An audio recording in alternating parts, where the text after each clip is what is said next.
កម្រិត4ប៉ុន្តែកម្លាំងប្រយុទ្ធរបស់នាងស្មើនឹងកម្រិត4ស៊ូឈិនមិនមែនជាគូប្រកួតរបស់នាងទេយន់ស៊ីឯងនៅចង់ឲ្យខ្ញុំទទួលស្គាល់ថាចាញ់ទៀតឬខ្ញុំប្រាប់ឯងថាវាមិនអាចទៅរួចទេ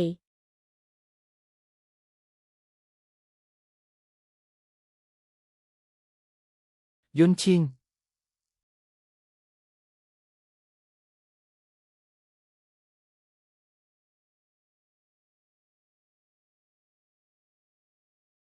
បងធំ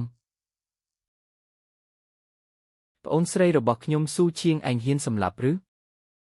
ប្រហែលជាធុញទ្រាន់នឹងជីវិតហើយមើលទៅការប្រកួតនាគៀវតែងតែជាការប្រកួតមួយទល់មួយមិនមែនគ្រូសាស៊ូឯងនៅតែចង់ប្រើមនុស្សច្រើនគំរាមមនុស្សតិចទេហេឯងជាអ្នកណាក៏ហ៊ាននិយាយជាមួយខ្ញុំដែរ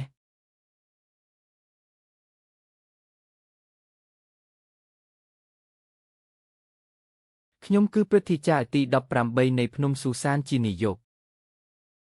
បើអីចឹងគឺជាព្រឹទ្ធាចារ្យភ្នំស៊ូសានដែលត្រូវតែកាត់ផ្ដាច់អ្នកជំនាញកម្រិតទី1ដោយដាវមួយគឺជាជៀនធានវាងទេជុំនេះយើងទទួលស្គាល់ថាចាញ់បងខ្ញុំមិនទទួលស្គាល់ថាចាញ់ទេបើមិនទទួលស្គាល់ថាចាញ់អីចឹងបន្តវាយទៀតខ្ញុំវាយឯងរហូតដល់ឯងទទួលស្គាល់ថាចាញ់យើងបន្តទៅទៀតលោកឪពុកនៃជ័យជំនះនិងសេចក្តីស្លាប់មិនបាច់វាហើយយើងទទួលស្គាល់ថាចាញ់មេដឹកនាំសង្គ្រាមបើឯងទទួលស្គាល់ថាចាញ់ហើយអីចឹងក្រាបសំពះសុំទោសខ្ញុំទៅឲ្យខ្ញុំក្រាបសំពះសុំទោសឯងចាំជាតិក្រោយចោះរឿងឯងលួងលោមព្រះអង្គម្ចាស់ទី6នោះគឺជាការពិតដែលមិនអាចប្រកែកបានទេទ្រង់ទតឃើញទាំងអស់ស៊ូឈិនមុនការប្រកួតគឺមានកិច្ចព្រមព្រៀងបើឯងចាញ់គឺត្រូវតែលុតជង្គង់ក្រាបសំពះសុំទោសឲ្យប្អូនស្រីខ្ញុំលុតជង្គង់សុំទោសពួកឯងពិតជាឆ្កួតហើយបើមិនលុតជង្គង់សុំទោសកុំសង្ឃឹមថានឹងចេញពីទីនេះបានជៀនធានវាងតើឯងពិតជាចង់រារាំងយើងឬឯងដឹងទេថាឪពុករបស់យើងជាអ្នកណាចុះយ៉ាងម៉េចពួកឯងគួរតែទទួលស្គាល់ការភ្នាល់ល្អបើឯងអន្ទះសារចង់ស្លាប់បែបនេះខ្ញុំនឹងជួយឯងឲ្យសម្រេចបំណង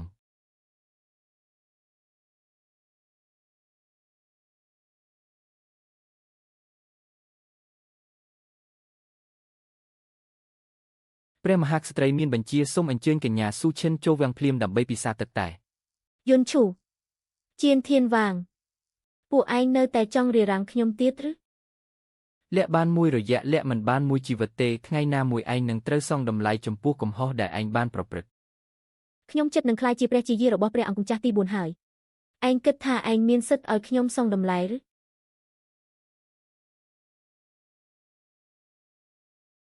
អីចឹងចាំមើលទៅល្អខ្ញុំក៏ចង់ឃើញដែរដល់ពេលនោះតើអ្នកណាជាអ្នកឈ្នះពិតប្រាកដ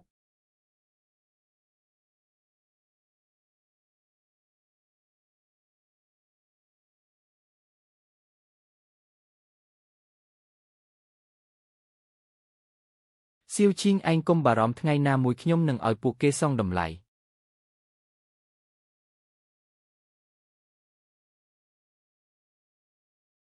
លោកឪពុកពិនិត្យឃើញច្បាស់ហើយគឺដោយសារមាននរណាម្នាក់បានលុបបំបាត់និមិត្តសញ្ញាត្រីវិស័យនៃការឆ្លាក់រូបដោយសម្ងាត់អ្នកណាហ៊ានធ្វើបែបនេះលោកឪពុកខ្ញុំសង្ស័យថាជាជៀនធានវាងនោះបុគ្គលនេះបានប្រឆាំងនឹងយើងជាច្រើនលើកច្រើនសារលើកនេះក៏ច្បាស់ជាគាត់ដែរមាននរណាម្នាក់ឃើញផ្ទាល់នឹងភ្នែកថាគាត់ជាអ្នកធ្វើអស់ហើយនៅពីក្រោយជៀនធានវាងគឺជាភ្នំស៊ូសានគេនិយាយថាគាត់អាចជាមេដឹកនាំបន្ទាប់ឥឡូវនេះគឺជាគ្រាដ៏សំខាន់ដែលនាងទាំង9ដណ្ដើមរាជបល្ល័ង្កតើជុំវិញសង្វៀនប្រកួតរបស់ខ្ញុំបានរៀបចំយ៉ាងល្អហើយឬនៅខ្ញុំមិនចង់ឲ្យមានកំហុសឆ្គងបែបនេះកើតឡើងចំពោះជាងឪទៀតទេព្រះអង្គកុំបារម្ភអ្វីបានរៀបចំយ៉ាងល្អហើយសូម្បីតែអ្នកជំនាញត្រីវិស័យកម្ពុជាក៏មើលមិនឃើញដែរដើម្បីសុវត្ថិភាពខ្ញុំថែមទាំងបានបញ្ជូនអ្នកឯកទេសទៅការពារទៀតផងត្រីវិស័យចាស់មិនបដូរទេល្អណាស់ឈីងកុំបារម្ភអារម្មណ៍ថ្ងៃនេះខ្ញុំនឹងជួយសងសឹកឯងវិញបាទអរគុណព្រះអង្គម្ចាស់ដល់ពេលនោះសូមព្រះអង្គគុំមេត្តាត្រូវតែសម្លាប់នាងយុនស៊ីនោះ នៅលើសង្វៀនជីវិតនិងសេចក្តីស្លាប់គឺអាស្រ័យលើវាសនាទោះបីជា Pavilion Kellen ចង់ស្ដីបន្ទោសក៏មិនអាចស្ដីបន្ទោសឯងបានដែរ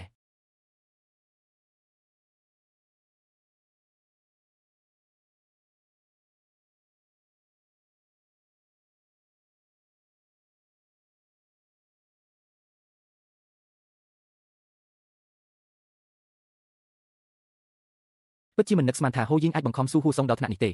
ប៉ុន្តែដោយសារផ្ទៃខាងក្រោយរបស់គាត់គួរតែនៅមានវិធីសាស្ត្រផ្សេងទៀតខ្ញុំគិតថាបួសរបស់ខ្ញុំនៅទីនេះព្រះអង្គម្ចាស់ទី4យើងបន្តទៅទៀត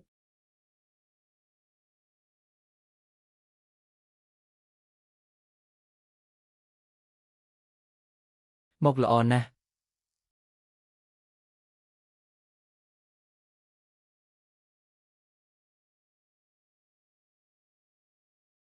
ទីបំផុតកម្លាំងនាគនៅតែខ្លាំងជាងបន្តិចព្រះអង្គម្ចាស់ដាវេអ៊ូស៊ីទេវតាយើងខ្លាំងណាស់ហ៊ួនយីអ្នកអីទេអត់អីទេគ្រាន់តែមិនចង់ចាញ់ការប្រកួតហ៊ួនយីអ្នកមានអារម្មណ៍ចម្លែកអីទេ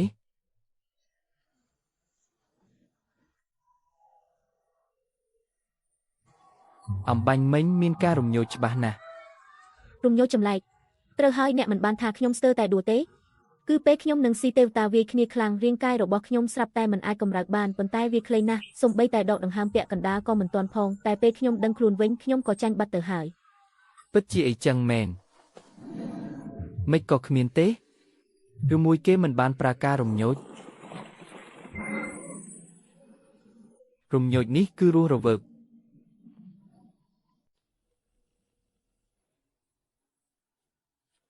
ទាំងអស់បានជោគជ័យហើយមិនអន់ទេព្រះអង្គម្ចាស់ទី4ក៏ជាត្រេងជើងដែរបើអ្នកមានជើងណានឋានៈនឹងខ្ពស់ជាងបងប្រុសធានអរគុណសម្រាប់ថ្នាំលេងដានដ៏ល្អបំផុតបើមិនអីចឹងទេខ្ញុំក៏មិនអាចទម្លុះត្រេងជើងក្នុងមួយយប់បានដែរទុកកាលាជើងណានអ្នកពិតជាទម្លុះត្រេងជើងហើយម៉េចអ្នកខ្លាចព្រះអង្គម្ចាស់ទី4ចាញ់ខ្ញុំមែនទេយុនឌូកុំធ្វើបាបខ្លួនឯងអីខ្ញុំនឹងមិនទុកអ្នកទេពិតណាស់ទោះបីជាអ្នកជាព្រះអង្គម្ចាស់ទី4ខ្ញុំក៏មិនទុកអ្នកដែរ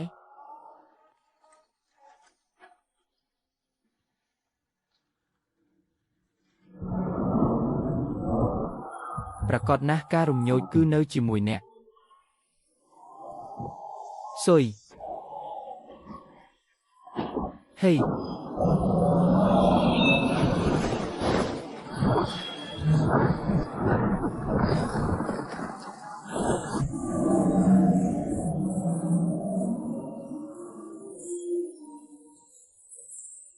ហេហេ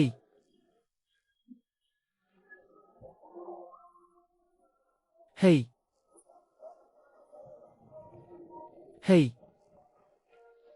ហេហេ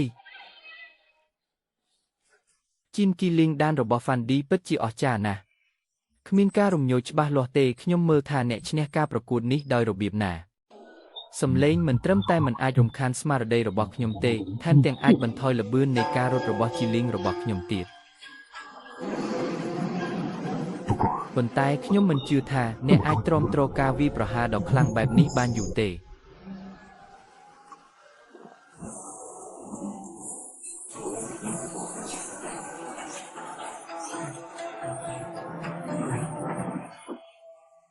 ខ្ញុំដឹងហើយអ្នកមិនអាចទ្រាំទ្របានយូរទេ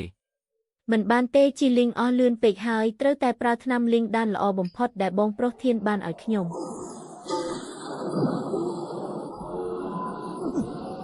មានរឿងអីជីលីងរបស់គេមិនក៏ខ្លាំងជាងមុនទៅវិញមិនបានទេទ្រាំលេងបានហើយបើបានរំញោចច្បាស់លាស់ច្បាស់ជាសម្រាប់អ្នកដែលមិនស្គាល់ល្អអាក្រក់នេះហើយមានរឿងអីមិនក៏គេមិនបានរំញោចច្បាស់លាស់មានរឿងអីស៊ីទេវតាមិនក៏មិនទាន់បើការរំញោចច្បាស់លាស់ទៀតបើមិនចេញមុខទេគឺចាញ់យ៉ាងឆៃនេះហើយស៊ីទេវតាចេញមុខភ្លាមហេ ហេហេឈ្នះហើយឈីលីនជីនីពិតជាឈ្នះព្រះអង្គម្ចាស់ទី4ហើយព្រះអង្គម្ចាស់ទី4គឺជាក្មេងពូកែទី2ក្នុងចំណោមក្មេងរាជវង្សសូម្បីតែក្នុងរាជធានីទាំងមូលក្នុងចំណោមក្មេងព្រះអង្គម្ចាស់ទី4ក៏ជាអ្នកខ្លាំងលំដាប់កំពូលដែរឈីលីនជីនីពិតជាអស្ចារ្យមែនពីមុនខ្ញុំគ្រាន់តែដឹងថាគេពូកែទាំងរូបសម្បត្តិនិងបញ្ញាមិននឹកស្មានថាកម្លាំងប្រយុទ្ធក៏អស្ចារ្យដែរត្រូវហើយក្រោយថ្ងៃនេះឈ្មោះរបស់ឈីលីនជីនីនឹងល្បីល្បាញជាងមុនមួយកម្រិតទៀតអ្នកចាំមើលចុះទោះបីជាឈ្នះការប្រកួតក៏ដោយខ្ញុំក៏មិនអោយអ្នកសប្បាយចិត្តដែរ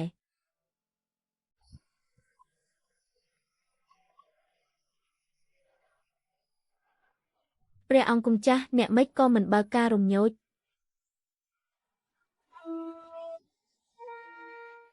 ការរំញោចមានបញ្ហាហើយមានរឿងអី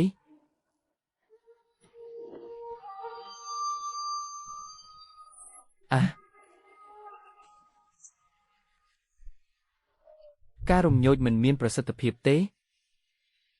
ព្រះអង្គម្ចាស់ហេជាគេទៀតហើយបើគេហ៊ានធ្វើអីទៀតខ្ញុំនឹងឲ្យស៊ូសានជាអ្នកដោះស្រាយហេ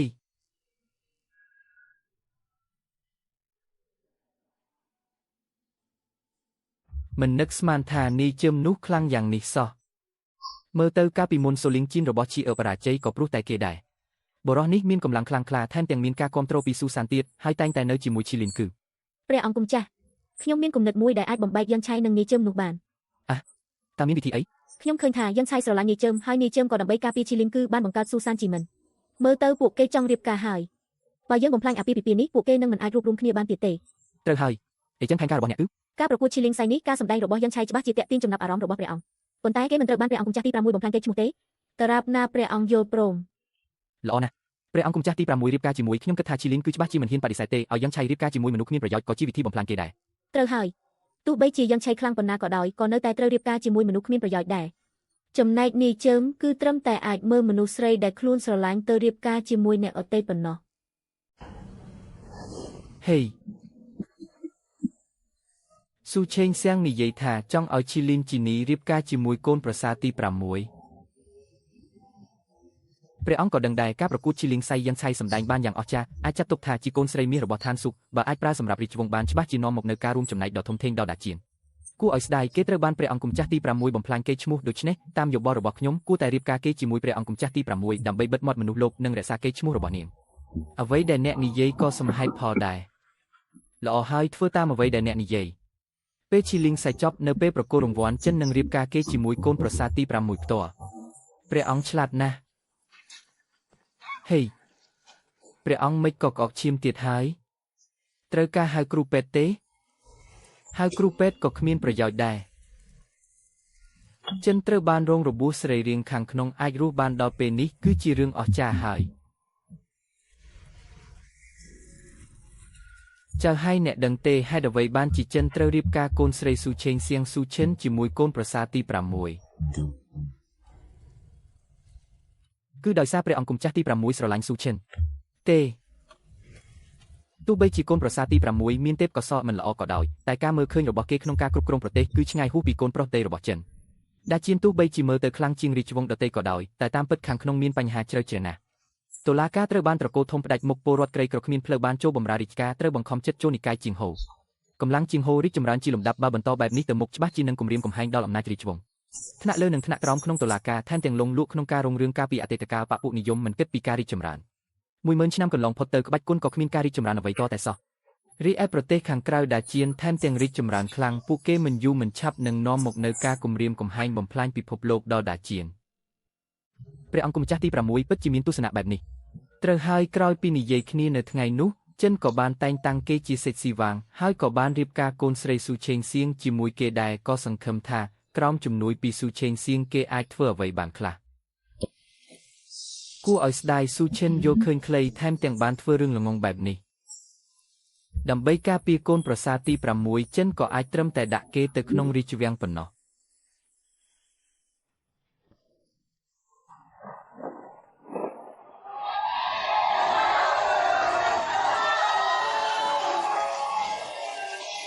ស៊ីមីមីពិតជាអស្ចារ្យមែន ព្រះអង្គម្ចាស់ទោះបីជាមិនមែនជាទី1ក៏យ៉ាងហោចណាស់ក៏ជាទី2ដែរហេ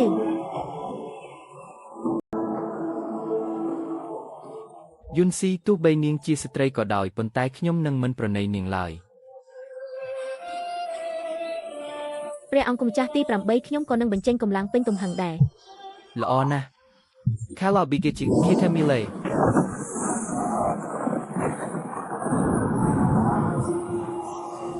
កៃឡុងជើង ព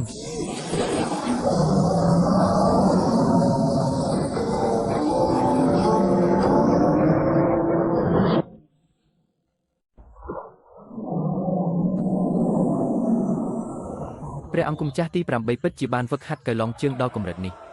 ធម្មពលនាគទាំង7ប្រហែលជាខ្លាំងជាងអធិរាជជំនាន់មុនរបស់នាងទៅទៀតមិននឹកស្មានថាកម្លាំងរបស់បងទី8លូតលាស់លឿនយ៉ាងនេះសោះធម្មពលនាគ7ខ្សែធ្វើឲ្យភ្ញាក់ផ្អើលយ៉ាងនេះបើឲ្យពួកឯងដឹងថាខ្ញុំអាចបញ្ចេញធម្មពលនាគ9ខ្សែវិញមិនដឹងថានឹងភ្ញាក់ផ្អើលដល់កម្រិតណាទេព្រះអង្គម្ចាស់ទី8ខ្ញុំសូមជូនបទមេតបបញ្ជាដល់ព្រះអង្គសូមអញ្ជើញទស្សនាកំសាន្ត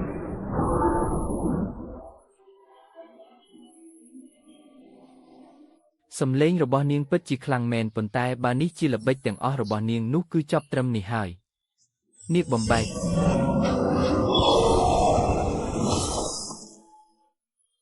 ត្រូវរបួសដោយនាគបំបែករបស់ខ្ញុំនៅតែអាចឈរបានយ៉ាងរឹងមាំកូនស្រីយុនលីនពិតជាពិបាកទប់ទល់មែននាគបំបែកគឺជាបច្ចេកទេសពិសេសរបស់និកាយនាគខៀវដែលជាបាក់លេខ1អ្នកដែលអាចប្រើក្បាច់នេះបានទូទាំងទ្វីបធំមានមិនលើសពី10អ្នកទេធ្វើត្បិតតែគេអាចឈរបានប៉ុន្តែសំឡេងរបស់គេត្រូវបានព្រះអង្គម្ចាស់ទី8បំផ្លាញបាត់ហើយលេងទៀតក៏ប្រហែលជាមិនអាចធ្វើឲ្យព្រះអង្គម្ចាស់ទី8របួសដែរយួនស៊ីកាវីប្រហារបន្ទាប់របស់ខ្ញុំមានកម្លាំងខ្លាំងជាងនាគបំបែកទៅទៀតពេលប្រហារនាងនឹងស្លាប់ឬរបួសធ្ងន់អ្នកណានិយាយថាគ្មានមធ្យោបាយផ្សេងទៀតនោះព្រះអង្គម្ចាស់ទី8ខ្ញុំនឹងមិនចុះចាញ់ឡើយតោះយើងបន្តទៅមុខទៀតនាងរឹងរូសម្លេះកុំបន្ទោសខ្ញុំខ្យល់នាគបំបែក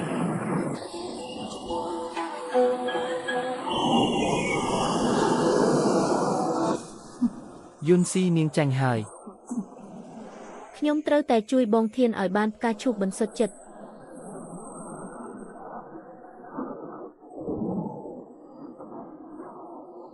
អត់ប្រយោជន៍ទេខ្យល់នាគបំបែកគឺការវាយប្រហារដ៏ខ្លាំងបំផុតរបស់ខ្ញុំមកទល់ពេលនេះគ្មាននរណាម្នាក់អាចបំបែកបានឡើយមិនអាចទេមិនអាចទេមិនអាចទេខ្ញុំមិនអាចចាញ់បានទេ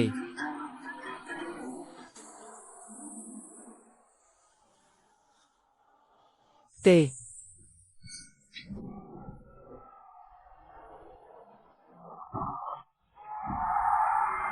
អរព្រះជាម្ចាស់គុំស្រីរបស់ជីលីនពិតជាបានកំចាត់ព្រះអង្គម្ចាស់ទី8ហើយខ្លាំងពេកហើយទៅថ្ងៃមុខទេពកោសលទី1នៅទីក្រុងជីនឆេងគឺយួនស៊ូហើយនៅទីក្រុងហ្លួងពិតជាមានទេពកោសលដែលខ្លាំងជាងព្រះអង្គម្ចាស់ទី8ទៅទៀតនាងឈ្នះការប្រកួតហើយបានអីវិញមិនមែនត្រូវរៀបការជាមួយមនុស្សអត់ប្រយោជន៍ទេពិតជាគិតថាអាចឡើងជាន់ក្បាលខ្ញុំបានដោយសារការប្រកួតនេះមែនឬទៅជាធម្មតាឯងតែងតែចាត់ទុកខ្លួនឯងថាជាទេពកោសលទី1នៅទីក្រុងហ្លួងអួតអាងកំរនឹងមើលឃើញអ្នកអតីនៅក្នុងភ្នែកថ្ងៃនេះឯងចាញ់យន្តវ័យឯងគួរតែដឹងថាពិភពលោកនេះមានភ្នំលើភ្នំមនុស្សលើមនុស្សទៅថ្ងៃមុខត្រូវមានភាពរៀបទៀបទៅត្រូវពាក្យសម្ដីរបស់ព្រះបតាត្រឹមត្រូវណាស់កូននឹងប្រព្រឹត្តខ្លួនដោយរៀបទៀបទៅថ្ងៃមុខល្អណាស់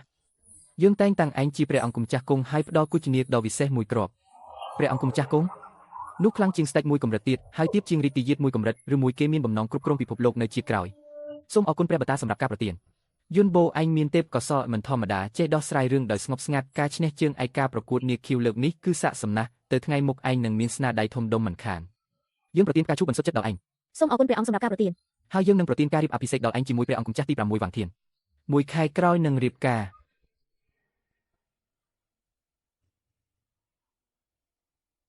ព្រះបតាកើតអីទៅហើយអ្វីក៏ស្រាប់តែប្រទានការរៀបអភិសេកយុនស៊ីមកខ្ញុំទូលបង្គំមានមនុស្សដែលទូលបង្គំស្រឡាញ់រួចទៅហើយយុនស៊ីកុំគិតថាបានឈ្នះជើងឯកប្រកួតនាគខៀវហើយអស្ចារ្យណាស់ការប្រទានការរៀបអភិសេកឲ្យនាងជាមួយព្រះអង្គម្ចាស់ទី6នោះជាបំណងរបស់ព្រះអង្គ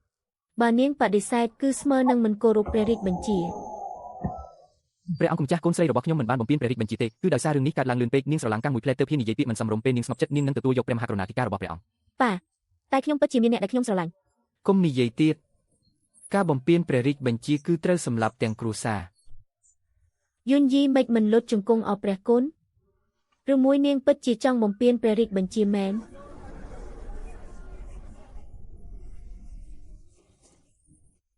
សូមអរព្រះគុណព្រះមហាករុណាធិការរបស់ព្រះអង្គជើងឯកប្រកួតនាគខៀវបានអីកូនស្រីមាសរបស់ស្ថានបានអីទៅថ្ងៃមុខក៏នៅតែត្រូវតាមមនុស្សអត់ប្រយោជន៍វាងធានរួមគ្នាថែរក្សាស្ទូបរាជវង្សមិនមែនឬមានរឿងអីមិនសប្បាយចិត្តឬរីករាយព្រះអង្គម្ចាស់កូនស្រីខ្ញុំគឺយំដោយសារតែរីករាយខ្លាំងពេករៀបចំទៅមួយខែទៀតនឹងរៀបការហើយដល់ពេលនោះយើងនឹងរៀបចំអំណោយដ៏ធំមួយសម្រាប់ពួកឯងសូមអរគុណព្រះអង្គបងយន្តពួកឯងទៅចុះខ្ញុំចង់នៅម្នាក់ឯងបន្តិចសូមអបអរសាទរយុនស៊ឺរៀបការជាមួយព្រះអង្គម្ចាស់ទី6ទៅថ្ងៃមុខនាងក៏ចាត់ទុកជាសាច់ញាតិស្ដេចដែរហើយស៊ូឈិនមិនមែនពួកនាងទៅដែលធ្វើឲ្យព្រះអង្គប្រទានពរមង្គលបិចក៏អាចការប្រទានការរៀបអភិសេករបស់ព្រះអង្គវៀងនាងនិងព្រះអង្គម្ចាស់ទី6គឺដើម្បីនាងដែរមនុស្សគ្រប់គ្នាដឹងថានាងត្រូវបានព្រះអង្គម្ចាស់ទី6ធ្វើឲ្យប្រឡាក់ប្រឡូសកូនប្រុសតកូអភិជនដែលមានមុខមាត់មិនអាចរៀបការជាមួយនាងបានទេដូច្នេះមានតែរៀបការជាមួយព្រះអង្គម្ចាស់ទី6ទេទើបជាជម្រើសល្អបំផុតរបស់នាងស៊ូឈិនថ្ងៃណាមួយខ្ញុំនឹងធ្វើឲ្យនាងស្លាប់គ្មានកន្លែងកប់នាងគិតពីរបៀបរស់រានមានជីវិតនៅក្នុងស្ទូបរាជវង្សទៅវិញល្អជាងនៅទីនោះគ្មានអ្វីទាំងអស់សៀវស៊ីសូមអបអរសាទរដែលនាងបានឈ្នះជើងឯកការប្រកួតនាគខៀវសៀវស៊ូនាងបានលេខ1ហេតុអ្វីក៏នៅតែយំទាំងកំសត់យ៉ាងនេះ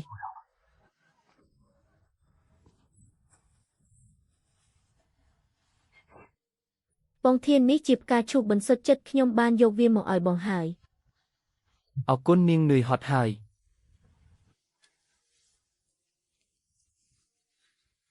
គុំយំទៀតអីយំទៀតមិនស្អាតទេបងធានព្រះអង្គបានប្រទានការរៀបអភិសេកខ្ញុំជាមួយព្រះអង្គម្ចាស់ទី6តើបងដឹងទេខ្ញុំដឹងរៀបការជាមួយព្រះអង្គម្ចាស់ទី6ក៏ល្អដែរព្រះអង្គម្ចាស់ទី6ជាមនុស្សបែបណាខ្ញុំមិនខ្វល់សោះខ្ញុំមិនចង់រៀបការជាមួយគេទេខ្ញុំស្រឡាញ់បងហេតុអ្វីបងមិនយល់សោះគុំយំទៀតអីខ្ញុំនឹងនាំនាងទៅកន្លែងមួយទៅណាបន្តិចទៀតនាងនឹងដឹងហើយបងធានបងនាំខ្ញុំមកទីនេះធ្វើអីនេះជាភ្នូរម្ដាយខ្ញុំដូច្នេះរាល់ពេលខ្ញុំមានទុក្ខខ្ញុំតែងតែមកទីនេះស្នាក់នៅ2 3ថ្ងៃម្ដាយបងកប់នៅក្នុងព្រះបរមរាជវាំងព្រោះម្ដាយរបស់ខ្ញុំជាស្នំរបស់ព្រះអង្គម្ចាស់បច្ចុប្បន្នម្ដាយបងជាស្នំអញ្ចឹងបងក៏ជាព្រះអង្គម្ចាស់ដែរឬត្រូវហើយខ្ញុំគឺជាព្រះអង្គម្ចាស់ទី6នៃរាជវង្សតៃឈៀនហើយក៏ជាមនុស្សដែលនាងស្អប់បំផុតដែរព្រះអង្គម្ចាស់ឈៀនវ៉ាងធានតើបងពិតជាព្រះអង្គម្ចាស់ទី6មែនទេមូលហេតុដែលខ្ញុំលាក់បាំងកាលពីមុនគឺដោយសារអត្តសញ្ញាណបច្ចុប្បន្នរបស់ខ្ញុំមិនអាចឲ្យអ្នកដទៃដឹងបានជាពិសេសបង4របស់ខ្ញុំឈិនស៊ីងនិងពួកគេអញ្ចឹងបងផ្ញើនឹងផ្កាឈូកខ្មៅឲ្យខ្ញុំតើជាការសងសំណងឲ្យខ្ញុំឬបងមិនឆ្លើយខ្ញុំតើមានន័យថាបងយល់ព្រមទេយុនស៊ូរឿងទាំងនេះមិនសំខាន់ទេនាងមិនចង់រៀបការជាមួយខ្ញុំទេហើយព្រះបតាក៏បានប្រទានពរមង្គលឲ្យយើងទាំងពីរពេលនេះមិនមែនជាលទ្ធផលល្អបំផុតទេនេះមិនមែនជាលទ្ធផលដែលខ្ញុំចង់បានទេយុនស៊ីខ្ញុំស្រឡាញ់នាងខ្ញុំចង់រៀបការជាមួយនាងថ្ងៃនេះនៅចំពោះមុខម្ដាយខ្ញុំស្បត់ថាពេញមួយជីវិតនេះខ្ញុំនឹងល្អចំពោះនាងអញ្ចឹងខ្ញុំនៅតែអាចហៅបងថាបងធានបានទេពិតណាស់ខ្ញុំនៅតែហៅនាងថាស៊ីវស៊ីប៉ុន្តែជាធម្មតានៅខាងក្រៅខ្ញុំនៅតែពាក់ម៉ាស់នាងក៏មិនត្រូវបង្ហាញអត្តសញ្ញាណពិតរបស់ខ្ញុំទៅអ្នកដទៃដែរខ្ញុំស្លាប់ក៏មិនទំលាយអត្តសញ្ញាណអ្នកដែរស៊ីវស៊ឺឯងកុំអប់ជាប់ពេកខ្ញុំដកដង្ហើមមិនរួចទេខ្ញុំអត់ទេខ្ញុំចង់អប់អ្នកមិញឯងថាអត់រៀបការជាមួយព្រះអង្គម្ចាស់ទី6ទេចុះឥឡូវឯងនៅរៀបការទេ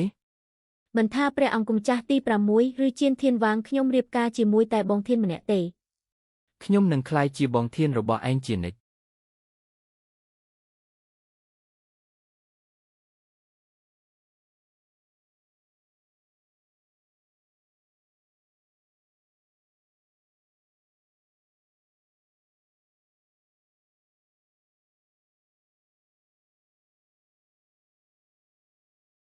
ព្រះអង្គម្ចាស់ទី6មានគុណសម្បត្តិត្រូវបានប្រទានពរឲ្យរៀបការជាមួយបុត្រីរបស់ឈីលីនសូមឲ្យអ្នកទាំងពីររស់នៅជាមួយគ្នាដោយសុខដុមកុំភ្លេចព្រះគុណព្រះអង្គចប់ហើយ ព្រះអង្គគម្ចាស់ទី4ព្រះអង្គគម្ចាស់ទី6ពិធីមង្គលការរបស់ព្រះអង្គជាមួយនាងយុនស៊ូនឹងប្រព្រឹត្តទៅនៅខែក្រោយសូមត្រៀមខ្លួនឲ្យបានឆាប់បាទព្រះអង្គគម្ចាស់ទី6ថ្ងៃដែលការពារភ្នូររបស់ព្រះអង្គគឺល្អហើយអរគុណព្រះអនុទី4ដែលបារម្ភទោះបីថ្ងៃនេះរៀងស្ងប់ស្ងាត់បន្តិចមែនតែនៅតែអាចរស់នៅបានរស់នៅបែបស្ងប់ស្ងាត់រាល់ថ្ងៃមិនសប្បាយទេលើកនេះខ្ញុំឲ្យមេតបណែនាំព្រះបដាឲ្យរកស្រីស្អាតឲ្យឯងម្នាក់បែបនេះឯងក៏អាចមានអ្នកកំដរនៅកន្លែងស្ងាត់នេះបានដែរពិតជាបងប្អូនទី4របស់ឯងមែនព្រះអង្គម្ចាស់ទី6អនុទី4ល្អនឹងបងណាស់មិនមិនប្រញាប់អរគុណទ្រង់អរគុណព្រះអនុទី4អរគុណមេតបហើយហេឯងមើលមនុស្សខ្ជិះខ្ជីនេះនៅហ៊ានអរគុណយើងទៀតទៅប្រសិនបើខ្ញុំមិនអនុញ្ញាតឲ្យអ្នកទាំងអស់គ្នាចាប់ផ្ដើមទេអ្នកមិនស្ដាប់ខ្ញុំទេមើលទៅផែនការនេះត្រូវពន្លឿនហើយជៀនធានវាងមិនដឹងថាអ្នកមកជួបខ្ញុំយប់នេះមានរឿងអ្វីទេមិនលាក់បាំងទេព្រះអង្គម្ចាស់ខ្ញុំមកលើកនេះមានរឿងសំខាន់ដែលតាក់ទងនឹងអាយុជីវិតរបស់ព្រះអង្គប្រាប់មករឿងសំខាន់អ្វីបន្ទាប់ពីការប្រកួតឈីងឡុងថ្ងៃនេះចប់ខ្ញុំត្រូវបានព្រះអង្គម្ចាស់ទី4អញ្ជើញទៅលំនៅឋានរបស់ទ្រង់គាត់បាននិយាយដោយត្រង់ថាចង់ឲ្យខ្ញុំនិងស៊ូសានគាំទ្រគាត់ហើយគាត់ក៏បានបង្ហើបប្រាប់ខ្ញុំថាចង់កម្ចាត់ព្រះអង្គម្ចាស់ទី8ចោលបងប្អូនទី4ហ៊ានសម្លាប់ខ្ញុំ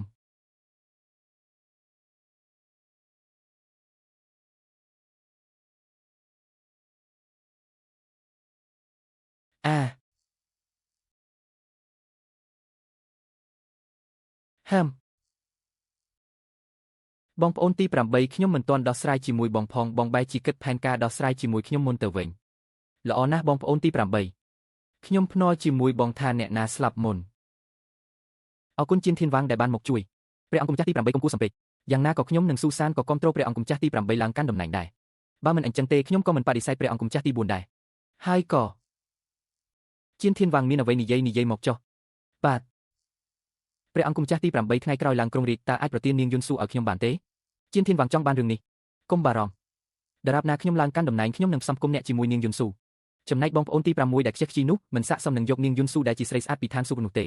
អញ្ចឹងសូមអរគុណព្រះអង្គម្ចាស់ទី8មានរឿងអ្វីអាចមកឈីលីនក៏រកខ្ញុំបានខ្ញុំនឹងគាំទ្រអស់ពីកម្លាំងកាយចិត្តល្អលោកគ្រូលោកគិតថាពាក្យសម្ដីរបស់ជៀនធានវាងគួរឲ្យជាប៉ុន្មានភាគរយស៊ូសានមិនដែលចូលរួមក្នុងការប្រជែងរាជបល្ល័ង្កទេមិនក៏ស្រាប់តែឈរខាងព្រះអង្គទៅវិញអញ្ចឹងបងមានន័យថាពាក្យសម្ដីរបស់ជៀនធានវាងសុទ្ធតែជាការកុហកមែនទេក៏មិនអាចថាជាការកុហកទាំងអស់ដែរឯងត្រូវបានតែងតាំងជាព្រះអង្គម្ចាស់ជៀនខ្លាយជាបន្លាក្នុងភ្នែកនិងឆ្អឹងក្នុងសាច់របស់ព្រះអង្គម្ចាស់ទាំងអស់ជាពិសេសព្រះអង្គម្ចាស់ទី4គាត់ចង់កម្ចាត់ឯងវាអាចជាការពិតម្យ៉ាងទៀតជៀនធានវាងស្រាប់តែគាំទ្រឯងប្រហែលជាពិតជាដើម្បីនាងយុនស៊ូនេះហើយហេតុអ្វីនិយាយបែបនេះតើជៀនធានវាងចូលចិត្តនាងយុនស៊ូព្រះអង្គម្ចាស់ជ្រាបទេថាហេតុអ្វីស៊ូសាននឹងរួបរวมជាមួយឈីលីនក៏ប៉ុន្មានថ្ងៃមុនខ្ញុំរវល់តែបិទទ្វារវឹកហាត់រឿងទាំងនេះខ្ញុំមិនដឹងទេជៀនធានវាងតែងតែនៅជាមួយនាងយុនស៊ូនៅពេលមានឱកាសអ្នកទាំងពីរបិទទ្វារចិត្តគ្នាជាក់ស្ដែងមានរឿងផ្ទាល់ខ្លួន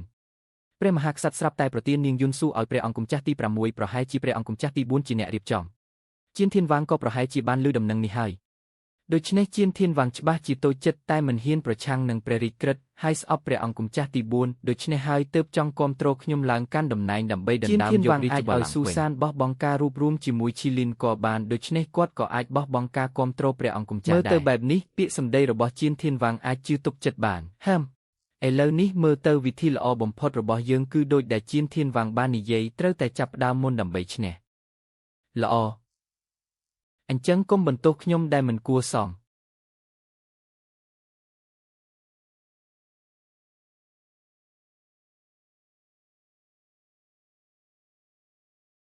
ត្រៀមរួចរាល់ហើយឬនៅ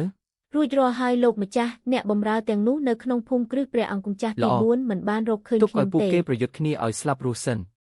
ទៅស៊ីវណូក៏ដល់ពេលត្រូវទៅព្រះពន្លេសឹងជន់ហើយបាទ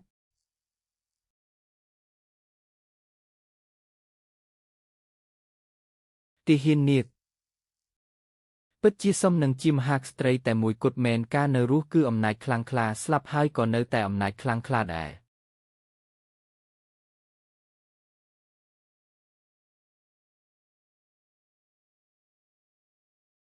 ទីហ៊ាននាគនៅតែអាចកម្រើកបាន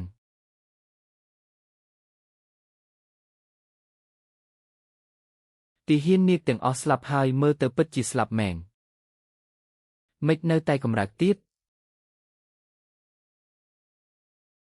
មើលទៅធម្មពលនាគនៅលើមឈូនេះហើយដែលគ្រប់គ្រងទីហ៊ាននាគទាំងនេះប៉ុន្តែបើទីហ៊ាននាគទាំងនេះស្លាប់ហើយ